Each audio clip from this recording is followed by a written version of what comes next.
بسم الله الرحمن الرحيم. الحمد لله رب العالمين، والصلاة والسلام على خاتم الأنبياء والمرسلين نبينا محمد وعلى آله وصحبه أجمعين. أما بعد،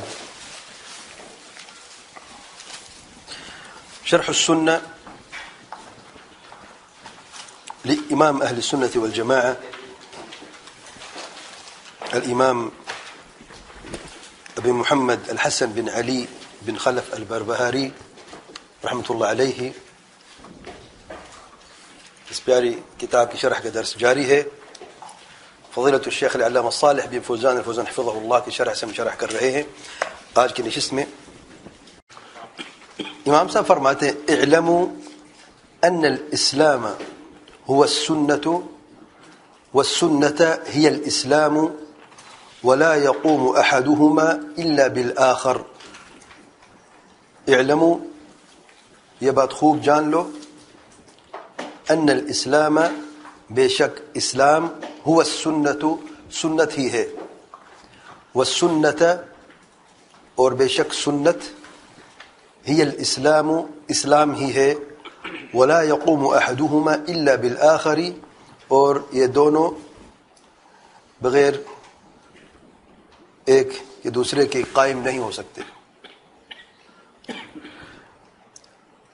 فضیلۃ الشیخ صاحب فوزان حفظہ اللہ فرماتے ہیں: قوله اعلم، امام صاحب کا یہ قول اعلم، یہ اچھی طرح جان لو، هذه كلمة للاهتمام، یہ جو لفظ ہے یہ کسی چیز کی اہمیت کے لیے بیان کیا جاتا ہے، اہتمام کے لیے. ومعنى اعلم ای تعلم، بیان کیوں کیا جاتا ہے اعلم؟ یعنی جو بعد میں بات ذکر ہونے والی ہے وہ بڑی اہمیت رکھتی ہے، یہ جاننا لازمی ہے. اور مطلب کیا اعلم کا؟ یعنی تعلم، یعنی یہ خوب جان لو، یعنی علم حاصل کرو. وکیف تعلم ان الاسلام هو السنہ، اچھا کیسے ہم جانیں گے کہ اسلام سنت ہی ہے؟ شیخ صاحب فرماتے: اذا تعلمت علمت ذلك، جب علم حاصل کرو گے تب جانو گے نا. فاعلم کلمۃ یؤتى بها للاهتمام لما بعدها، علم جو ہے یہ ایسے لفظ ہے جسے اس لیے بیان کیا جاتا ہے کہ اس کے بعد میں آنے والا جملہ جو ہے اس کی بہت بڑی اہمیت ہے. کما قال تعالی، اس کی دلیل کے لیے کما قال تعالی، جیسے کہ اللہ تعالیٰ کا یہ ارشاد ہے: فاعلم انه لا الہ الا اللہ واستغفر لذنبک، سورۃ محمد آیت نمبر 19. یعنی اعلم معنی لا الہ الا اللہ، یہ خوب جان لو اے میرے پیارے پیغمبر صلی اللہ علیہ وسلم کہ بے شک لا الہ الا اللہ ہے. شیخ صاحب فرماتے ہیں اچھی طرح جان لو کہ لا الہ الا کا معنی کیا ہے، صحیح معنی کیا ہے. وعمل به، سے معنی جان لو اور عمل کرو. یعنی فعلم انه لا الہ الا اللہ، اس کے بعد واستغفر لذنبک، استغفار عمل ہے کہ نہیں؟ زبان کا قول عمل ہے نا. تو پہلے کیا ہے؟ علم ہے، بعد میں عمل ہے. اور اس لیے امام بخاری رحمۃ اللہ علیہ سے بخاری میں کیا باب باندھا ہے؟ العلم قبل قول العمل، العلم قبل القول والعمل، کہ علم قول و عمل سے پہلے ہے. اور دوسری آیت کریمہ میں ارشاد باری تعالی ہے: اعلموا ان اللہ شدید العقاب وان اللہ غفور الرحیم، سورۃ المائدہ نمبر 98 میں 98 میں. اعلموا جمع ہے، اعلم مفرد ہے، اعلموا جمع، یعنی قرآن مجید میں دونوں قسم کے لفظ موجود ہیں. اعلم مفرد کے لیے، اعلموا جمع کے لیے بھی ہے. اعلموا ان اللہ شدید العقاب، یہ خوب جان لو کہ بے شک اللہ تعالی سخت سزا دینے والا، شدید العقاب. وان اللہ غفور الرحیم، اور یہ بھی خوب جان لو کہ بے شک اللہ تعالی غفور الرحیم بھی ہے، خوب مغفرت کرنے والا اور خوب رحم کرنے والا بھی ہے.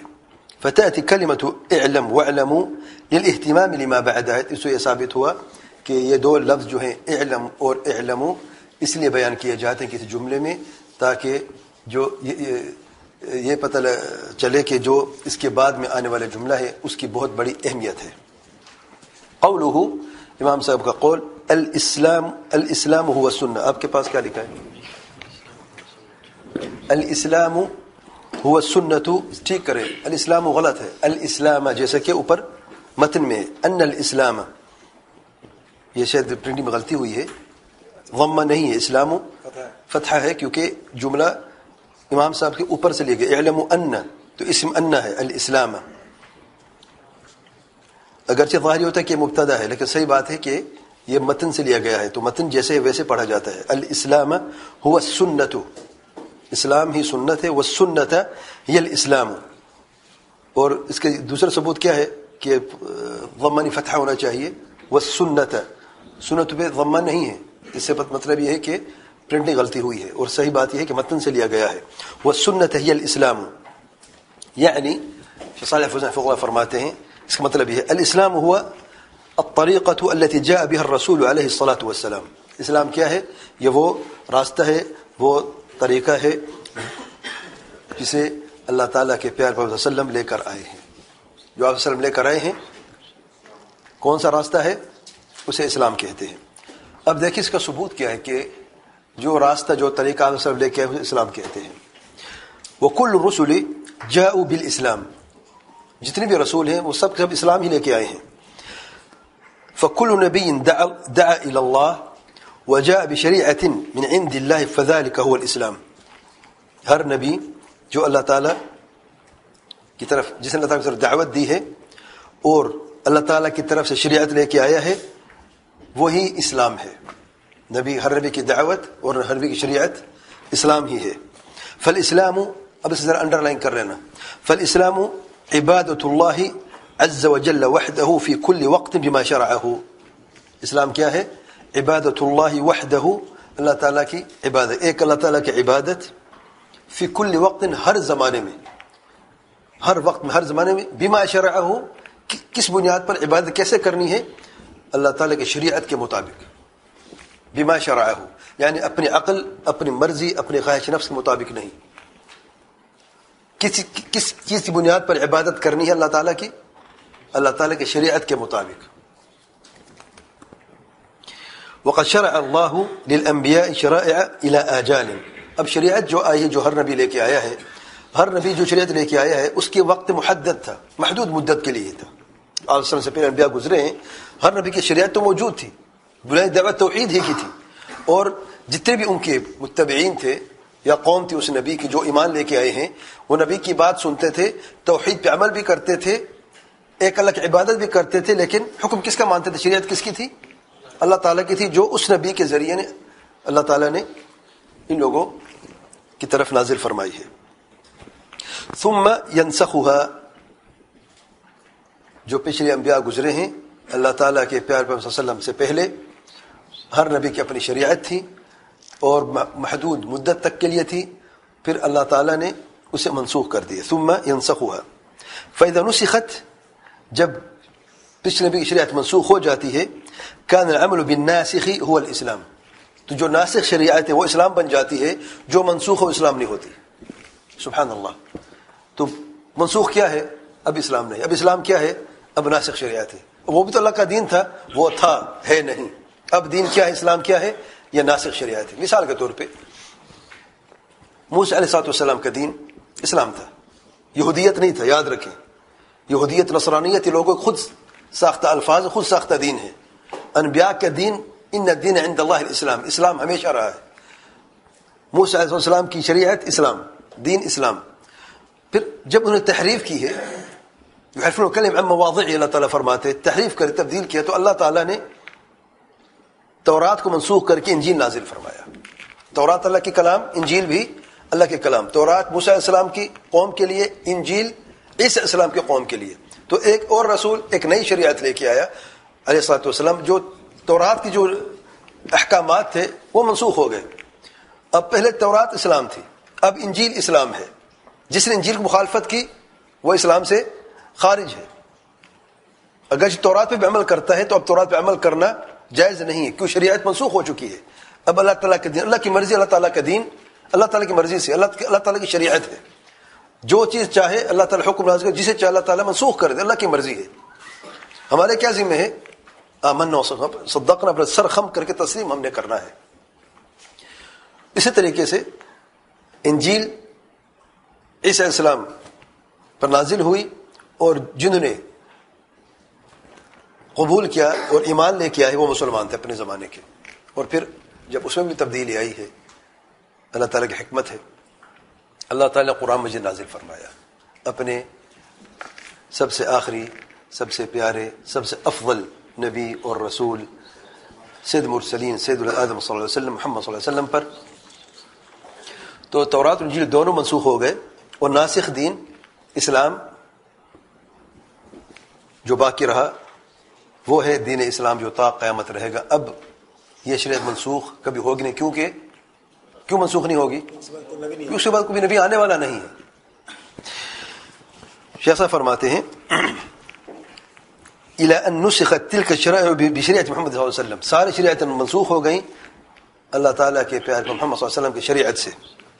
یقول اللہ عز وجل، ارشاد باری تعالیٰ ہے لکل اجل کتاب، ہر کتاب کی اپنی اجل وقت محدد ہے. یمحو اللہ ما یشاء یثبت، اللہ تعالیٰ جو چاہے مٹا دے، جو چاہے ثابت کر دے. وعندہ ام الکتاب، اللہ تعالیٰ کا ام کتاب ہے جس میں سب کچھ اصل موجود ہے، لوح محفوظ. سورۃ الرعد آیت نمبر 38 اور 39. فالاسلام، اب اسلام کیا ہے؟ هو ما جاءت به الرسل، اسلام وہ ہے جو رسول لے کے آئے ہیں. من الدعوة والعمل، دعوت اور عمل. فی کل وقت بحسبه، ہر زمانے ہر وقت میں اس کے حساب سے. الى ان جاءت بعثة محمد صلی اللہ علیہ وسلم، یہاں تک کہ اللہ تعالیٰ کے پیارے پیغمبر محمد صلی اللہ علیہ وسلم کی بعثت ہوئی. فصار الاسلام، تو اسلام اب کیا ہوا آپ وسلم کی بعثت کے بعد؟ فصار الاسلام هو ما جاء به دون غیره، تو اسلام اب وہ ہے آپ وسلم بعثت کے بعد جو آپ وسلم لے کر آئے ہیں، اور اس کے ماں سوا جتنی بھی شریعتیں موجود سب منسوخ ہو گئی، ان میں سے کوئی اسلام باقی نہ رہا. فمن بقي على الادیان السابقہ، جو لوگ ادیان سابقہ یعنی جو تورات پہ عمل کرنا چاہتے ہیں یا انجیل پہ عمل کرنا چاہتے ہیں، ولم يؤمن بمحمد صلی اللہ علیہ وسلم، اور محمد صلی اللہ علیہ وسلم پر ایمان نہیں لے کے آئے، فليس بمسلم، وہ مسلمان ہی نہیں ہے. حيث لم ينقد لله عز وجل، مسلمان کیوں نہیں ہے؟ تورات اللہ کے کلام ہے کہ نہیں؟ انجیل اللہ تعالی کلام ہے کہ نہیں؟ تو مسلمان کیسے نہیں؟ ابھی تو ہم کہہ رہے تھے کہ ہر نبی کی شریعت اسلامی ہوتی ہے، تو یہ کیوں مسلمان نہیں ہے؟ شیخ صاحب فرماتے ہیں حيث لم ينقد لله عز وجل، کیونکہ اس نے اللہ تعالیٰ کے سامنے پر سر خم نہیں کیا، اللہ تعالیٰ کے فرمان کو قبول نہیں کیا. اللہ تعالیٰ کی مرضی ہے، منسوخ ہو گئی شریعت، اور اس دین کی پیروی کرنا چاہیے اپنی خواہش نفس کی پیروی کرتے ہوئے جسے اللہ تعالیٰ نے جس کی پیروی سے منع فرما دیا ہے. تورات میں تحریف ہو چکی ہے، انجیل میں تحریف ہو چکی ہے، بنی اسرائیل نے یہودیوں نے تحریفیں کی ہیں. اب اللہ تعالیٰ کی جو شریعت ہے وہ محمد صلی اللہ علیہ وسلم کی شریعت ہے، اب اس پہ عمل کرنا ہے، اس کو چھوڑ دینا ہے جو پہلے گزر چکی ہے. ولم يطع هذا الرسول صلی اللہ علیہ وسلم، نہ تو اللہ تعالیٰ کی فرما برداری کی ہے، اپنا سر خم کیا ہے، تسلیم نہیں کیا، اور نہ ہی اس عظیم رسول صلی اللہ علیہ وسلم کی فرما برداری کی ہے. لأن ما كان عليه قد انتهى ونسخ، کیونکہ جو پہلے تھا وہ ختم ہو گیا اور منسوخ ہو گیا. والبقاء على المنسوخ ليس دينا لله عز وجل، اور منسوخ شریعت پر باقی رہنا یہ اللہ تعالیٰ کا دین نہیں ہے. انما العمل، عمل تو صرف اور صرف بالناسخ هو الدین، عمل صرف ناسخ پر جو ہوتا ہے وہی دین ہوتا ہے. منسوخ جو ختم ہو جاتا ہے، ناسخ جو اس کی جگہ لے لیتا ہے. قوله والسنة هي الاسلام، تو یہ تو پتہ چلا اسلام هو السنة، والسنة هي الاسلام سے کیا مراد ہے؟ شیخ صاحب فرماتے لا فرق بينهما، اذا فسرنا السنة بالطريقة فلا فرق بينها وبين الاسلام. سنت کیا ہے؟ آپ صلی اللہ علیہ وسلم کا طریقہ راستہ ہے کہ نہیں؟ اسلام ابھی کیا ہم نے بیان کیا تھا، یہی معنی ہے کہ نہیں؟ تو دونوں میں فرق ہے کوئی فرق نہیں. تو شیخ صاحب فرماتے ہیں اس مفہوم سے اسلام میں اور سنت میں کوئی فرق نہیں ہے. قوله ولا يقوم احدهما الا بالاخر، لا يقوم الاسلام الا بالسنه. آپ کا کیا لکھا ہوا ہے؟ الا بالسنه، یہ بھی غلط ہے. السنة پہ ضمہ نہیں ہے، با حرف جر ہے. السنتی اسم مجرور ہے، الا بالسنة کسرہ ہونا چاہیے نا. پرنٹنگ میں غلطی ٹھیک کر لیں. لا يقوم الاسلام الا بالسنة، اسلام نہیں قائم ہوتا سوائے سنت کے. ولا تقوم السنة الا باسلام، اور سنت نہیں قائم ہوتی سوائے اسلام کے. فالذی يدعي الاسلام، تو جو اسلام کا دعویٰ کرتا ہے، ولا يعمل بالسنة، اور سنت پہ عمل نہیں کرتا، ای طریقۃ الرسول صلی اللہ علیہ وسلم، یعنی آپ صلی اللہ علیہ وسلم کے طریقے پہ عمل نہیں کرتا، لیس بمسلم، تو مسلمان نہیں ہے. والذی یعلم السنت، اور جو سنت کو تو جانتا ہے، علم رکھتا ہے، ولا یسلم للہ، اور اپنے آپ کو اللہ تعالیٰ کے حوالے نہیں کرتا، لیس بمسلم، وہ بھی مسلمان نہیں ہے. وإن عرف السنت، اگر جو سنت کو جانتا بھی ہے، فلابد من الجمع بینہما، تو یہ لازمی ہے کہ دونوں کو جمع کر لے. سوال، لیس بمسلم سے کیا مراد ہے؟ کافر ہے کیا؟ لیس بمسلم سے کیا مراد ہے؟ کفر لازم آتا ہے، یعنی جس نے بھی سنت پہ عمل نہیں کیا وہ کافر ہو گیا. بارک اللہ فیک. اس سے مراد نفی الاسلام یا نفی الایمان. کتنے قسم کا ہوتا ہے؟ کتنی ہے؟ بتاتے کیوں نہیں ہو؟ بتا تو رہا ہوں نا. نفی الاسلام یا نفی الایمان کی دو قسمیں ہیں. ایک ہے نفی الصحہ، کہ ایمان صحیح نہیں ہے، ختم ہے، باطل ہے، ختم ہو گیا. دوسرا نفی الکمال ہے، کہ ناقص ہے، اسلام یا ایمان میں نقص ہے. اس کی دلیل میں کوئی بتائے گا؟ واللہ لا یؤمن، واللہ لا یؤمن، واللہ لا یؤمن، 3 مرتبہ اللہ تعالیٰ کے پیار پیغمبر صلی اللہ علیہ وسلم نے قسم کھائی ہے. واللہ مومن نہیں ہے، واللہ مومن، واللہ مومن نہیں ہے. کون؟ الذی لا یأمن جارہ بوائقہ، وہ شخص جو اپنی پڑوسی کے شر سے محفوظ نہیں ہے، وہ مومن نہیں ہے. کہ مطلب کافر ہے. یعنی اگر کوئی شخص، کوئی مسلمان پڑوسی کو تکلیف پہنچاتا ہے اور پڑوسی اس کے شر سے محفوظ نہیں ہے، آپ صلی اللہ علیہ وسلم 3 مرتبہ قسم کھائی، واللہ لا یؤمن، کافر ہے. پڑوسی کو تکلیف دینے والا کافر ہے. بتاتے کیا؟ نیند آئی ہوئی کیا؟ ابھی تو ناشتہ کیا ہے. بتاؤ، سب بتاؤ، کافر ہے کیا؟ نہیں کافر ہے. اس لیے اگرچہ آپ صلی اللہ علیہ وسلم قسم فرمائی، یہاں پہ اس جملہ 3 مرتبہ قسم فرمائی ہے، اس سے مراد نفی الکمال یا نفی الصحہ ہے. کیا مراد ہے؟ نفی الکمال، کہ اس شخص کا ایمان کامل نہیں ہے، ناقص الایمان ہے. اپنے ایمان کی کمزوری کی وجہ سے اس نے اپنے پڑوسی کو تکلیف دی ہے. اگر ایمان کامل ہوتا تو پڑوسی کو کبھی تکلیف نہ دیتا. دوسری کوئی دلیل جس میں اسلام کا لفظ ہو؟ یہ تو ایمان کا لفظ ہے نا، اگرچہ اسلام بھی داخل ہے. المسلم من سلم المسلمون من لسانه ويده، مسلمان کون ہے؟ جس کے شر سے، جس کے ہاتھ اور زبان کے شر دوسرا مسلمان محفوظ ہو. یعنی جو اس کے ہاتھ اور زبان سے محفوظ ہے وہ مسلمان نہیں ہے کیا؟ نہیں ہے نا. مفہوم مخالفہ کیا ہے حدیث کا؟ جب مسلمان کی یہ صفات ہیں تو غیر صفات نہ پائی جائیں، اس کے الٹ ہو، تو کیا اسلام باقی رہتا ہے؟ ہاں باقی رہتا ہے اسلام، لیکن نقص ہے، کمزور ہے، اسلام کی کمی ہے.